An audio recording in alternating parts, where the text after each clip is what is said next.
Good evening. Tonight's story is called The Kissing Hand by Audrey Penn, and the illustrator, the person that did the pictures, are by Ruth E. Harper and Nancy M. Leake. Chester Raccoon stood at the edge of the forest and he cried. "I don't want to go to school," he told his mother. "I want to stay home with you. I want to play with my friends and play with my toys and read my books and swing from my swing.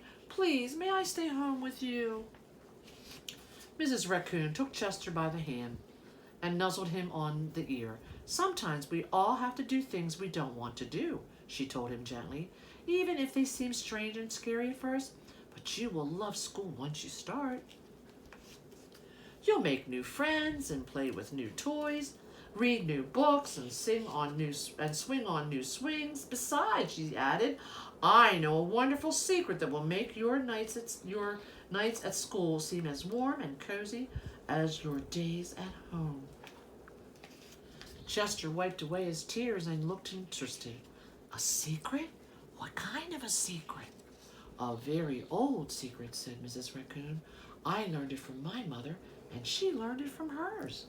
It's called the kissing hand." "The kissing hand?" asked Chester. "What's that?"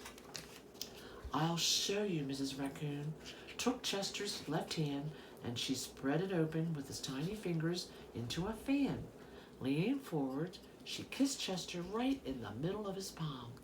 Chester felt his mother's kiss rush from his hand up his arm and into his heart. Even his silky black mask tingled with a special warmth. Mrs. Raccoon smiled. "Now," she told Chester, "whenever you feel lonely and need a little loving from home, just press your hand to your cheek and think, 'Mommy loves you, Mommy loves you,' and that very kiss will jump to your face and fill you with toasty, warm thoughts." How sweet. She took Chester's hand and she carefully wrapped his fingers around the kiss. "Now, do be careful not to lose it," she teased him. "But don't worry. When you open your hand and wash your food, I promise the kiss will stick."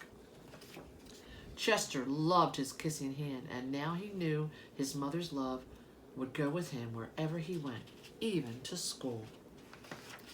That night, Chester stood in front of his school and he looked thoughtful. Suddenly, he turned to his mother and he grinned.